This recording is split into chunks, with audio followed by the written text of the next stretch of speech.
Assalamualaikum warahmatullahi wabarakatuh. Kembali lagi dengan saya Desi Wulandari, NIM 1931411084, PGMI 3C IAIN Surakarta. Pembahasan metodologi studi Islam pertemuan keempat. Di pertemuan keempat ini kita akan membahas mengenai yang pertama, pengertian agama Islam, lalu yang kedua, mengidentifikasi sumber-sumber agama Islam yang terdiri dari Al-Quran, hadis, serta ijtihad. Untuk materi yang pertama kita akan membahas mengenai agama Islam. Agama adalah peraturan, pedoman atau ajaran, sistem yang mengatur tentang keyakinan, keimanan, dan kepercayaan. Serta Islam sendiri adalah agama samawi yang diturunkan oleh Allah Subhanahu wa taala kepada Nabi Muhammad SAW sebagai rasul utusan Allah, dan Allah menjadikan Islam sebagai agama yang rahmatil lil alamin atau rahmat bagi seluruh alam.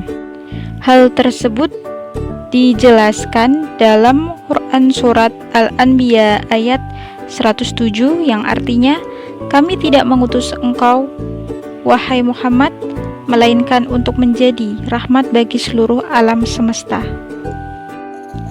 Untuk materi berikutnya kita akan membahas mengenai sumber-sumber ajaran agama Islam. Yang pertama yaitu mengenai Al-Quran. Apa itu Al-Quran? Al-Quran adalah bacaan yang menunjuk kalam Allah yang diwahyukan kepada Nabi Muhammad SAW melalui perantara malaikat Jibril. Lalu untuk fungsi Al-Quran sendiri yang pertama ada Al-Huda, atau Al-Quran dijadikan sebagai petunjuk. Dalam Al-Quran terdapat 3 kategori tentang Al-Quran sebagai petunjuk. Yang pertama yaitu Al-Quran sebagai petunjuk bagi manusia secara umum. Hal itu dijelaskan dalam Quran surat Al-Baqarah ayat 185. Lalu yang kedua, Al-Quran adalah petunjuk bagi orang-orang yang bertakwa. Hal tersebut dijelaskan dalam Quran surat Al-Baqarah ayat 2 serta Quran surat Al-Imran ayat 138. Lalu yang ketiga, Al-Quran digunakan sebagai petunjuk bagi orang-orang yang beriman. Hal tersebut dijelaskan dalam Quran surat Fussilat ayat 44 serta Quran Yunus ayat 57. Lalu untuk fungsi Al-Quran yang kedua yaitu adalah Al-Furqan atau sebagai pemisah, yaitu Al-Quran dijadikan peraturan untuk membedakan dan bahkan memisahkan antara yang hak dan yang batil, atau antara yang benar dengan yang salah. Hal tersebut dijelaskan dalam Quran surat Al-Baqarah ayat 185. Lalu untuk fungsi Al-Quran yang ketiga ada Al-Shifa atau dijadikan sebagai obat, yaitu di mana Al-Quran berfungsi sebagai obat bagi penyakit-penyakit yang ada dalam dada semacam penyakit hati maupun psikologi. Hal tersebut dijelaskan dalam Quran surat Yunus ayat 57. Lalu untuk fungsi Al-Quran yang terakhir di sini ada Al-Mau'izah atau sebagai nasihat, di mana Al-Quran berfungsi sebagai nasihat bagi orang-orang yang bertakwa. Hal tersebut dijelaskan dalam Quran surat Al-Imran ayat 138. Untuk pembahasan berikutnya kita akan membahas mengenai ulum Al-Quran dan tafsir. Ulum Al-Quran di sini membahas mengenai ayat-ayat Makkiyah dan Madaniyah, lalu juga menjelaskan mengenai sebab-sebab turunnya Al-Quran atau yang sering dikenal dengan asbabun nuzul. Lalu untuk istilah tafsir sendiri berfungsi menjelaskan segala yang disyariatkan oleh Allah kepada manusia untuk ditaati dan dilaksanakan. Untuk sumber ajaran Islam yang kedua di sini ada hadis. Hadis juga disebut dengan beberapa istilah, diantaranya yaitu ada sunnah, kabar, dan atsor. Al-kabar secara bahasa berarti an-naba atau berita, atau yang sering disebut dengan hadis. Lalu untuk fungsi hadis sendiri adalah merupakan sumber ajaran Islam kedua setelah Al-Quran. Hal ini didasarkan pada nas baik yang terdapat dalam Al-Quran maupun hadis. Pembahasan yang berikutnya mengenai hadis yaitu mengenai sejarah kodifikasi.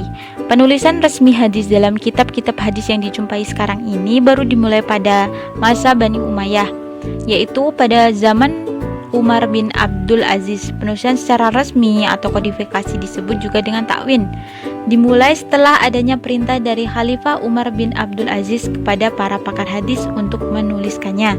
Dengan demikian, penulisan hadis yang dilakukan oleh perorangan sebelum adanya perintah Umar tidak dikategorikan pada lingkup pengertian kodifikasi. Unsur-unsur hadis sebagai gambaran umum hadis mempunyai 3 unsur pokok, yaitu diantaranya ada sanad, matan, dan rawi. Untuk pembahasan sumber ajaran Islam berikutnya, yaitu kita akan membahas mengenai ijtihad. Ijtihad secara bahasa berasal dari kata jahada, yang artinya berserta keseluruhan variasinya menunjukkan pekerjaan yang dilakukan lebih dari biasa, sulit dilakukan Allah, atau yang tidak disenangi. Kata ini pun berarti kesanggupan, kekuatan, dan berat. Lalu secara bahasa, arti ijtihad dalam artian jahad juga tercantum dalam Al-Quran surat An-Nahl ayat 38, surat An-Nur ayat 53, dan surat Fatir ayat 42. Ijtihad berlaku pada bidang fikih, bidang hukum yang berkenaan dengan amal, bukan bidang pemikiran. Oleh karena itu, menurut ulama fikih, ijtihad tidak terdapat pada ilmu kalam dan tasawuf. Di samping itu, ijtihad berkenaan dengan dalil jani, sedangkan ilmu kalam menggunakan dalil hati. Hal tersebut sesuai dengan yang disampaikan oleh Ibrahim Hussein. Lalu untuk pembahasan berikutnya mengenai ijtihad adalah dasar. Adapun yang menjadi dasar hukum ijtihad adalah Al-Quran dan Al-Sunnah. Di antara ayat Al-Quran yang menjadi dasar ijtihad adalah sebagai berikut. Yang pertama ada Quran surat An-Nisa ayat 105 dan Quran surat Ar-Rum ayat 21. Adapun sunnah yang menjadi dasar ijtihad di antaranya yaitu hadis Amr bin Al-As yang diriwayatkan oleh Imam Bukhari, Muslim, dan Ahmad. Hadis lain yang dijadikan dasar ijtihad adalah hadis Mu'adz bin Jabal ketika ia diutus oleh Nabi ke Yaman sebagai hakim. Orang yang menyampaikan ijtihad dinamakan dengan mujtahid. Lalu untuk syarat-syarat yang dimiliki mujtahid terbagi menjadi beberapa tingkatan, yaitu diantaranya adalah mujtahid mutlak dan mujtahid mazhab. Lalu untuk hukum ijtihad sendiri, yaitu ulama berpendapat jika seorang muslim dihadapkan kepada suatu peristiwa atau ditanya tentang suatu masalah yang berkaitan dengan hukum syara, maka hukum ijtihad bagi orang itu bisa wajib ain, wajib kifayah, sunat, atau haram, tergantung pada kapasitas orang tersebut. Lalu untuk rukun ijtihad sendiri dibagi menjadi 4. Yang pertama ada al-waqi, yaitu adanya kasus yang terjadi atau diduga akan terjadi yang tidak diterangkan oleh nas. Yang kedua ada mujtahid, yaitu orang yang melakukan ijtihad yang mempunyai kemampuan untuk berijtihad dengan syarat-syarat tertentu. Lalu untuk rukun ijtihad yang ketiga ada mujtahid fih, yaitu dialog hukum-hukum syariah yang bersifat amali atau taklifi. Yang terakhir atau yang keempat dalil syara untuk menentukan suatu hukum bagi mujtahid fih. Mungkin cukup sekian materi yang dapat saya sampaikan.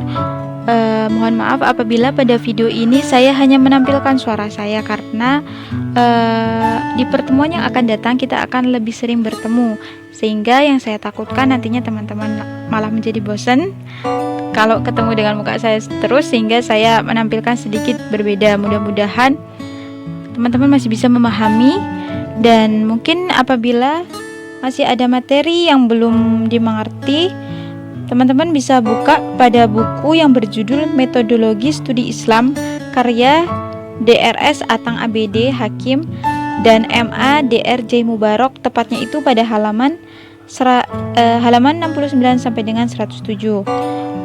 Mungkin cukup sekian, kurang lebihnya mohon untuk dimaafkan. Jangan lupa untuk selalu jaga kesehatan dan jangan lupa untuk selalu bersyukur. Terima kasih. Wabillahi taufiq wal hidayah. Wassalamualaikum warahmatullahi wabarakatuh. Jangan lupa untuk like, komen, subscribe, dan tekan tombol notifikasinya. Sampai jumpa di pertemuan berikutnya. Terima kasih.